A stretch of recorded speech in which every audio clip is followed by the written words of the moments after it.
ಬಾಗಲಕೋಟೆ ಜಿಲ್ಲೆಯ ಕೊಣ್ಣೂರು ಗ್ರಾಮದ ಮಡ್ಡಿ ಪ್ಲಾಟ್ನಲ್ಲಿನ ಸರ್ಕಾರಿ ಶಾಲೆಯ ಸಮೀಪದಲ್ಲಿ ಅನಧಿಕೃತವಾಗಿ ನಿರ್ಮಿಸಿರುವ ಶೆಡ್ ತೆರವುಗೊಳಿಸಬೇಕು ಎಂದು ಸ್ಥಳೀಯ ಹೋರಾಟಗಾರ ಗದಿಯಪ್ಪ ಧಾರವಾಡ ಆಗ್ರಹಿಸಿದ್ದಾರೆ.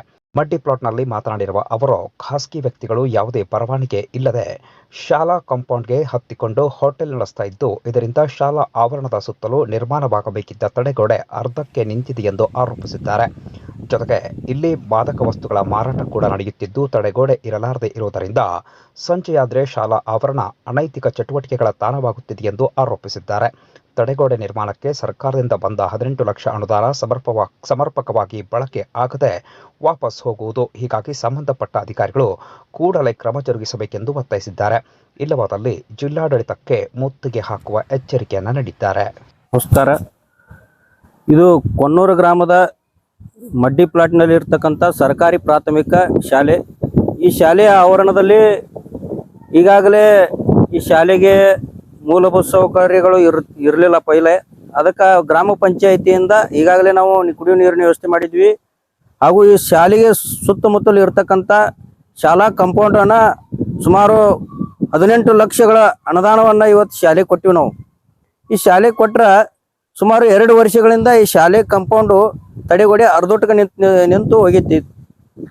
ನಿಂತು ಹೋಗಿದ ಕಾರಣ ಏನಪ್ಪಾ ಅಂದರೆ, ಇವತ್ತು ಜಮಖಂಡಿ ತಾಲೂಕಿನ ಕೊಣ್ಣೂರು ಗ್ರಾಮದ ಮಡ್ಡಿ ಪ್ಲಾಟ್ನಲ್ಲಿ ಈ ಮಡ್ಡಿ ಪ್ಲಾಟಿನ ಶಾಲೆಯ ಕಾಂಪೌಂಡ್ ಒಳಗಡೆ ಇರ್ತಕ್ಕಂಥ ಒಂದು 2-3 ಶೆಡ್ಗಳದವು. ಆ ಪ್ರಮುಖ ಅಂದ್ರೆ ಈಗ ಇವತ್ತು ಒಂದು ರಮೇಶ್ ಕುಂಬಾರ್ ಅನ್ನುವಂಥ ವ್ಯಕ್ತಿ ಅನಧಿಕೃತವಾಗಿ ಗ್ರಾಮ ಪಂಚಾಯತಿಯಿಂದ ಯಾವುದೇ ಪರವಾನಗಿ ಪಡೆಯದೆ ಒಂದು ಹೋಟೆಲ್ ಉದ್ಯಮನ ಸ್ಥಾಪನೆ ಮಾಡಿಕೊಂಡು ಇವತ್ತು ಹೋಟೆಲ್ ನಡೆಸ್ತಾ ಇದ್ದಾನೆ. ಶಾಲೆಯ ಆವರಣದೊಳಗೆ ಸುತ್ತಮುತ್ತಲ ತಂಬಾಕು ನಿಷೇಧ ಮಾಡಬೇಕಂತೇಳಿ ಇವತ್ತು ಕಾನೂನು ಐತಿ. ಆದ್ರೆ ಈ ಶಾಲೆ ಒಳಗೆ ಶಾಲೆ ಕಾಂಪೌಂಡ್ ಒಳಗನ ಆ ವ್ಯಕ್ತಿ ವಿಮಲ, ಗುಟ್ಕಾ, ಪಾನ್ ಮಸಾಲ, ಸಿಗರೇಟ್ ಇಂಥವೆಲ್ಲ ಮಾರಾಟ ಮಾಡ್ತಾನ. ಆದ್ರೆ ಇದನ್ನ ಈ ಕುರಿತು ನಾವು ಗ್ರಾಮ ಪಂಚಾಯತಿಯಿಂದ ಅನೇಕ ಬಾರಿ ಆ ವ್ಯಕ್ತಿಗೆ ನೋಟಿಸ್ ನೀಡಿದ್ರು ಕೂಡ ಅವನು ತೆರವುಗೊಳಿಸಿರುವುದಿಲ್ಲ. ಈ ಕುರಿತು ಸಂಬಂಧಪಟ್ಟ ಇಲಾಖೆಗೂ ನಾವು ಪತ್ರ ಬರೆದಿವಿ, ತರಾವು ಮಾಡಿವಿ. ಆ ವ್ಯಕ್ತಿ ಕರೆಸಿ ತಾಕೀತು ಮಾಡಿದ್ರು ಕೂಡ ಆ ವ್ಯಕ್ತಿ ಯಾವುದಕ್ಕೂ ಹೆದರುತ್ತಾ ಇಲ್ಲ.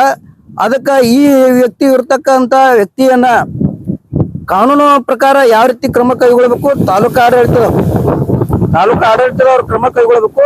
ಈ ಶಾಲೆ ಪರಿಸರವನ್ನ ಸುಸಜ್ಜಿತವಾಗಿ ಇರಬೇಕಾದ್ರೆ ಈ ಶಾಲೆಗೆ ಒಂದು ಸುಸಜ್ಜಿತವಾದ ತಡೆಗೋಡೆ ಬೇಕಾಗಿತ್ತು. ಆ ತಡೆಗೋಡೆ ಅರ್ಧೋಟಕ್ಕೆ ನಿಂತಿದ್ದಕ್ಕೆ ಇವತ್ತು ಶಾಲೆಯ ಕಾಂಪೌಂಡ್ ಒಳಗಡೆನ ಬಯಲು ಶೌಚ ಮಾಡ್ತಾ ಇದ್ದಾರೆ. ಈ ಶಾಲೆ ಒಳಗನ ಅನಧಿಕೃತ ಚಟುವಟಿಕೆ ನಡೆಯಾಗುತ್ತವು. ರಾತ್ರಿ ಹೊತ್ತ ಕುಡುಕರ ಹಾವಳಿ ಜಾಸ್ತಿಯಾಗಿ ಇಲ್ಲೇ ಆ ಶೆರೆ ಬಾಟ್ಲಿ, ಗ್ಲಾಸು ಇಂಥ ಒಗದ ಪರಿಸರವನ್ನು ಹಾಳು ಮಾಡ್ತಾ ಇದ್ದಾರೆ. ಅದಕ್ಕೆ ತಾಲೂಕಾ BO ಸಾಹೇಬರು, ತಾಲೂಕಾ AO ಸಾಹೇಬರು, ತಾಲೂಕಾ ತಹಸೀಲ್ದಾರ್ ಸಾಹೇಬರು ಇಮಿಡಿಯೇಟ್ಲಿ ಕ್ರಮ ಕೈಗೊಳ್ಳಬೇಕು. ಇದು ಬಹಳ ದಿವಸ ಬಿಟ್ರೆ ಅಂದ್ರೆ ಈಗ ಬಂದಂತ ಅನುದಾನ ವಾಪಸ್ ಹೋಗ್ತಂದ್ರೆ ಮತ್ತೆ ಇಡಕ್ ಸಾಧ್ಯ ಇಲ್ಲ.